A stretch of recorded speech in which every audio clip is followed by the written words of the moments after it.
all over town of different meetings for different campaigns. So we really appreciate it from here. A lot of us are going to go on to other activities.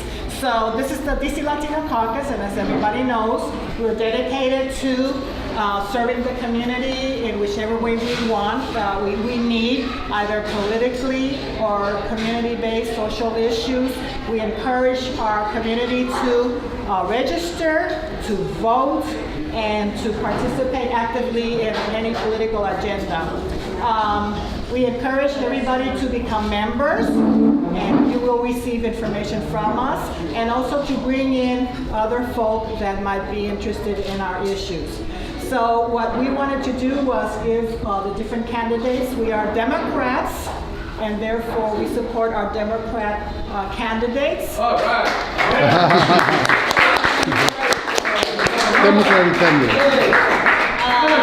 Not only here in DC, but we have to remember that we have to work for other state candidates, because we are the wave and want that wave to be a tsunami, so that hopefully in the future the Democrats will be back on track and helping who we want to help, which is the community, the less empowered, which is the mission of the Democrats. I want to introduce to you, I want to acknowledge the board members. So board members, please raise your hand. And we have here also our first president.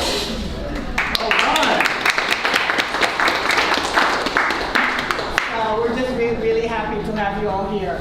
Joe has been the person who has been leading this wonderful activity, and Joe is our vice president. So, Joe? Thank you. Okay, just a couple of things. So we are being videoed, so we'll be posting our video on the website, on the social media. So we will have a broad distribution for anything that any candidate wants to say here today. Thank you for joining us. I do want to recognize one other person, and that's Sylvia Martinez. I want to recognize Sylvia as she's on the Democratic State Committee and was elected as our national committee woman, and she is she's, as I understand it, the first Latina ever to occupy that position, and the Latino Caucus is very proud to recognize Ms. Martinez.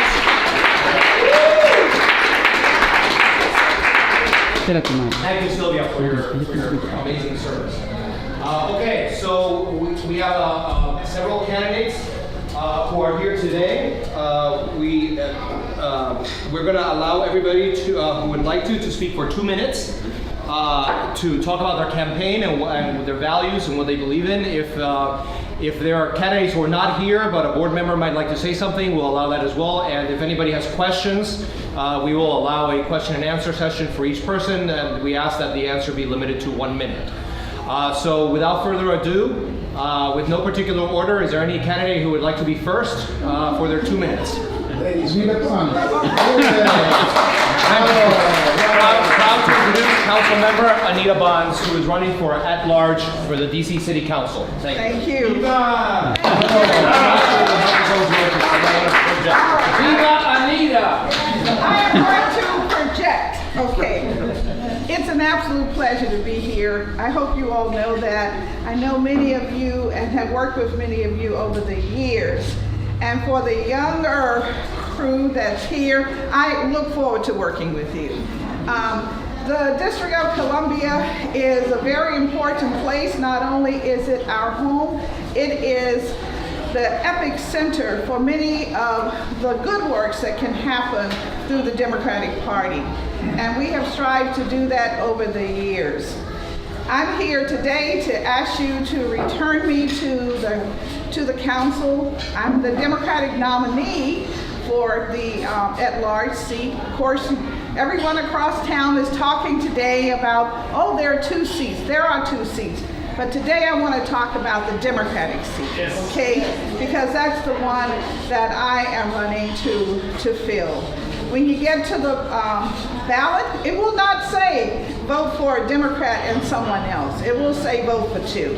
And I think that everyone who has been an active voter knows that. But we need to tell our friends so that they understand that they do have the choice to vote for two. And of course, if they only want to vote for one, they can vote for one. And if they decide they want to skip that, they can do that. And their ballot will still be valid. But today I just wanted to remind everyone of our social justice background as a very important community in the country, and particularly here, the District of Columbia. We have strived for years to be an inviting community for everyone. And I must say, when I began this journey in the 80s, working in various campaigns, the Latino community was considered, not very populous then. We didn't have many members in the community. Well, of course, today I think we can count about 17% of our population and voting. And that's a very good thing. I like to see myself as a representative of all of the people of the District of Columbia and focus on doing what I can to help the least amongst us first and foremost, and to make sure that your tax dollars are well spent. So that's who I am. I hope you will return me to the council. I am on your at-large ballot, number 5. Number 5.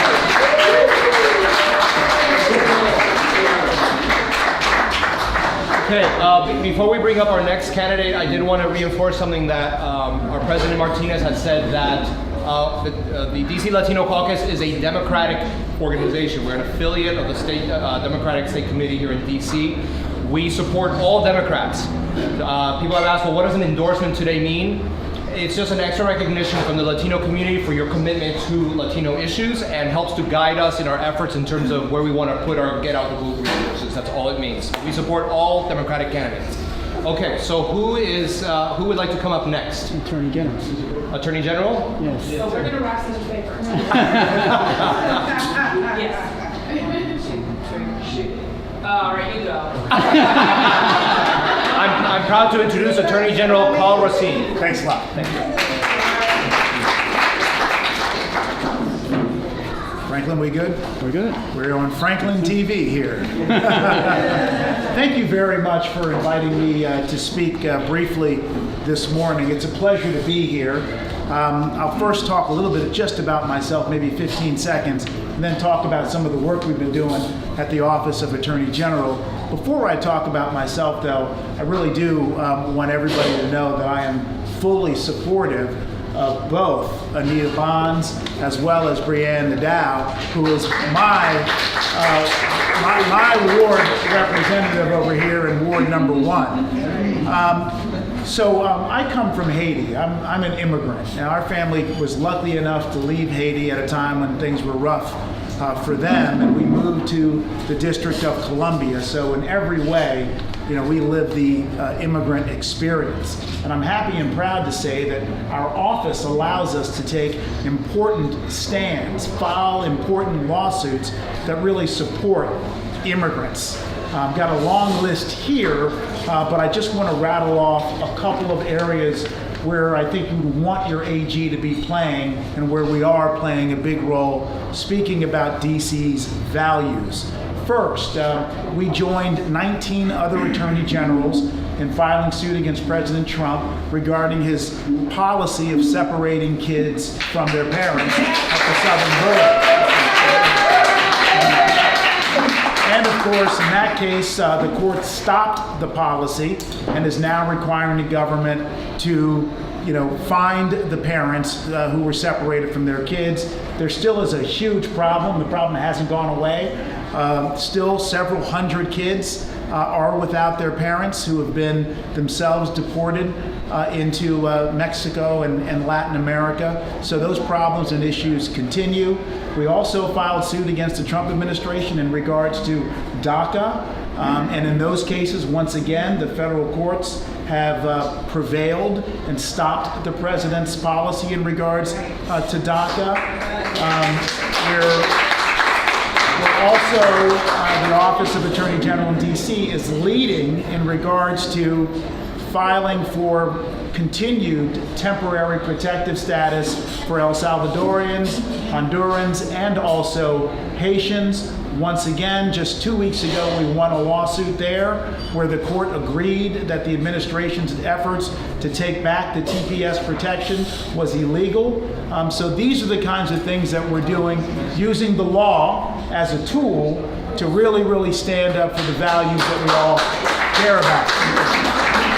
I'm running for AG again so we can continue to do more of that. We can continue to do our work where we work with Brianne as well as Anita in regards to hard and difficult issues around affordable housing.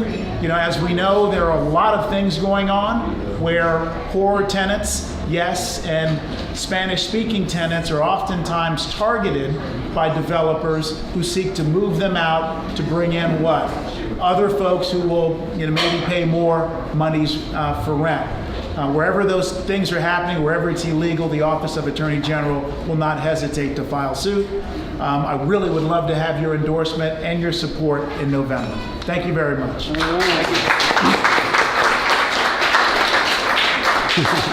Thank you. Just one more quick announcement. We are expecting food. I hope it comes out very, very soon. So hang in there. Councilmember Nadell. Thank you. All right. Thank you. Hi, everybody. Thank you so much for hosting us today. I'm Brianne Nadeau. I'm the Ward 1 council member. I've been council member for 4 years now. And I take very seriously the responsibility of representing such a diverse ward with such a large Latino population. We are incredibly proud in Ward 1 to have such a large and active Latino and immigrant population in general. And that's why as council member, I've focused on issues like creating a permanent immigrant access to justice fund, a legal services fund that will be housed in our justice agencies rather than just sort of a temporary thing.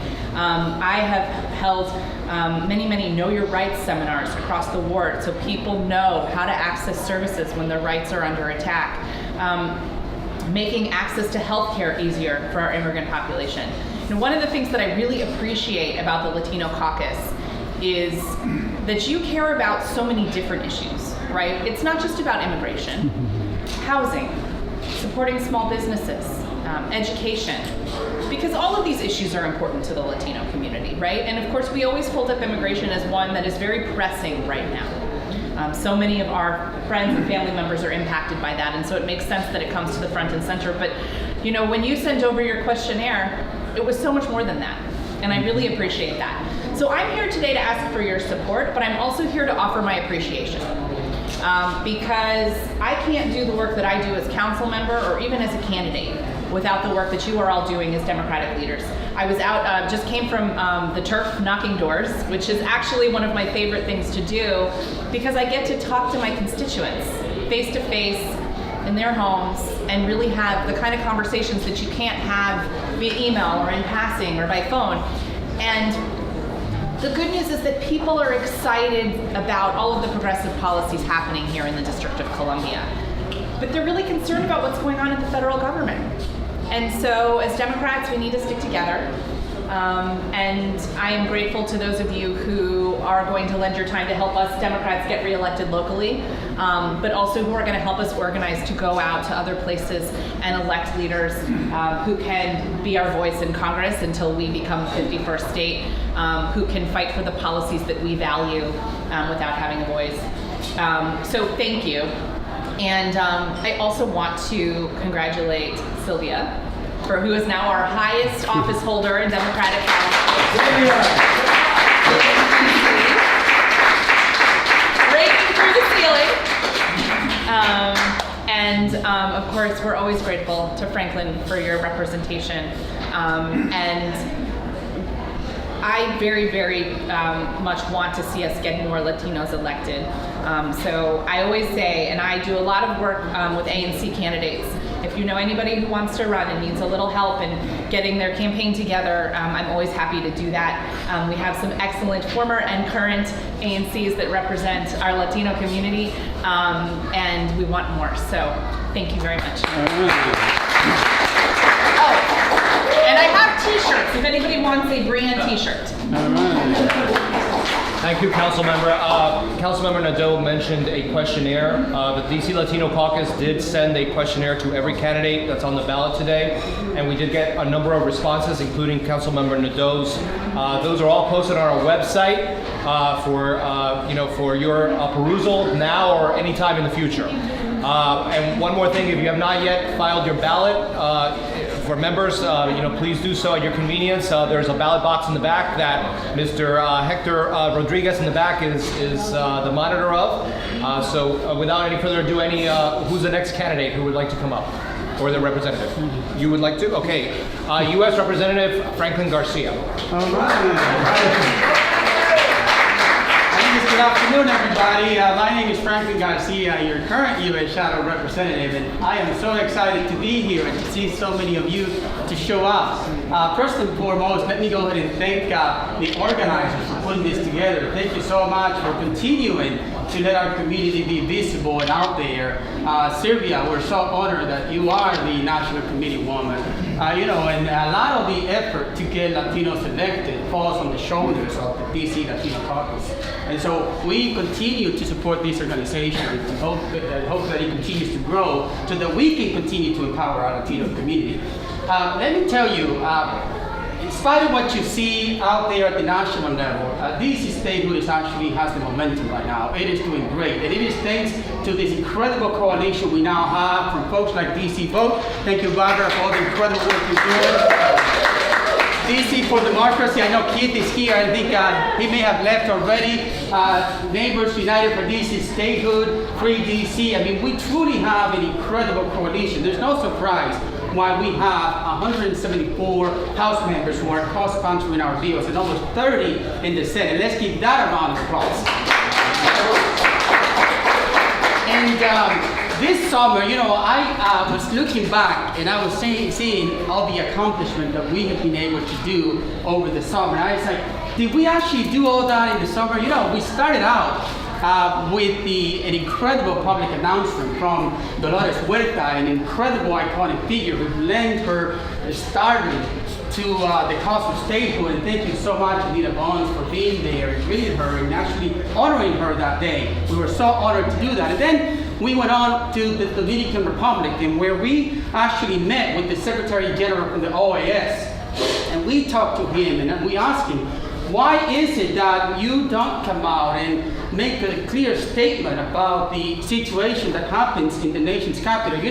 You do a great job when you monitor elections in Central America and all these different places, and you make a lot of noise. But right here, where you're headquartered, we also have a big challenge where 700,000 United States citizens are disenfranchised, and you need to look out for democracy everywhere, including in the United States.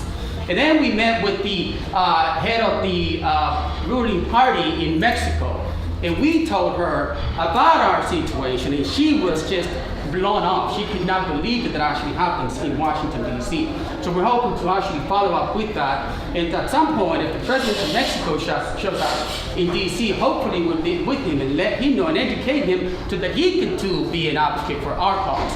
And then we went to Europe, and at the 39th Human Rights Council, we actually got a lot of visibility there and let them know. And parallel to that event, the UNPO, the Unrepresented Nations and Peoples Organization, met. We actually have a vote, folks.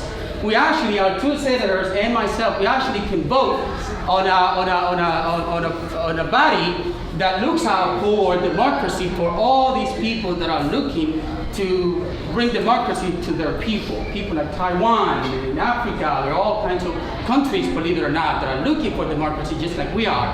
And so we were very excited to, after that, head out to Paris, and we got on that Eiffel Tower, and we said, we're going to fly that no vote, no representation flag, the DC flag, on top of that Eiffel Tower. And we did. We actually got caught by the police guys, who almost got us arrested. We said, we're going to do it, because we're going to make it statement. So we're just very excited about what's going on in our city, citywide, with all the efforts from the mayor to our ANCs who are all joining efforts to push for statehood. Very excited, and we're quite frankly excited about what's going to happen in November.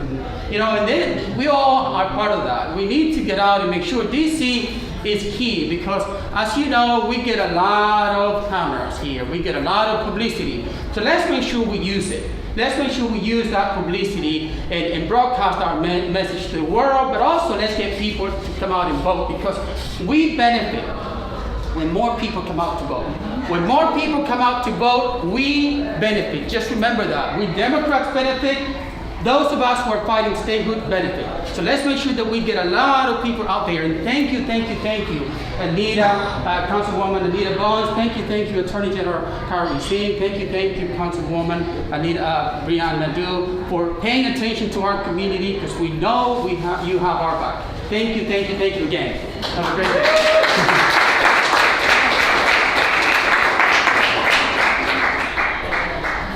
Yeah, I just wanted to comment on one thing. Anita's standing up, and I was going to ask her to stand up anyway. So you read my mind. Anita served the Democratic State Committee as their chair for 12 years. For Democrats here in Washington, D.C. So I really want to ask everybody, give her a really hard applause. Thank you,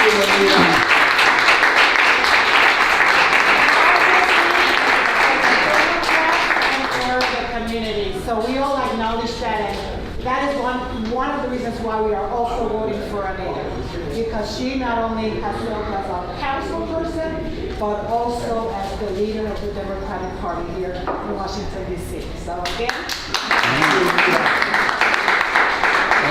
And I think that somebody.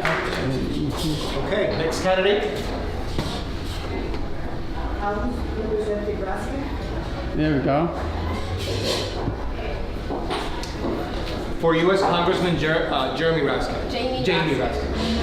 Hi everyone, my name is Martha Sanchez. I'm not used to the political aspect of things. I'm actually the immigration caseworker for Congressman Raskin in his district office. I'm here representing him because I know that immigration and the Hispanic community is one of course, main priorities for the DC Latino Caucus.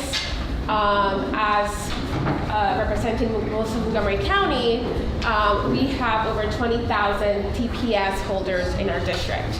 And we understand that the Salvadoran community, I'm Salvadoran, a lot of us are actually from the district originally, right? When my family first immigrated, we immigrated to Columbia Heights, and then we moved to Montgomery County. So we know that a lot of our Salvadoreños still come to the district for services, and we are very much a very intertwined community. So I'm here on behalf of the Congressman just to show that, as someone who sees his dedication to these issues, you can definitely trust that he is fighting for the Latino community in Montgomery County, in District 8, but also in DC, as much as he is fighting for all the residents of DC as a very strong supporter of statehood. So you can definitely count on him to continue being a voice and a fighter for the Latino community and also DC at large.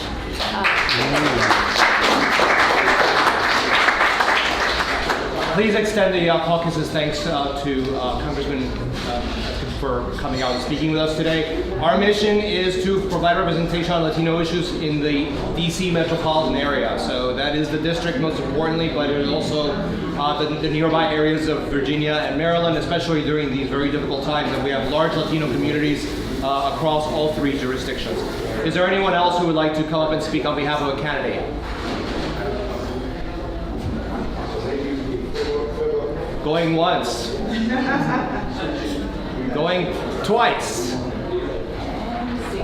Done. Okay. If you have not yet voted and you're a member, please provide your ballot. I'm going to cede the microphone back to Sylvia, who looks like she wants to say one more thing. Thank you for the candidates who did come today. Again, we will be posting this publicly on our social media.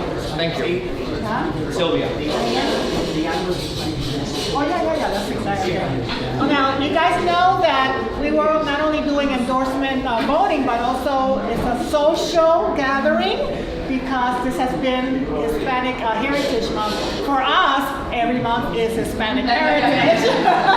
But when we highlight our community, it's been this month. So stay around. Food should be coming around. So I think that's one of the most important messages today. The food is coming. So just stay around, hang out, meet each other, and then thanks for coming.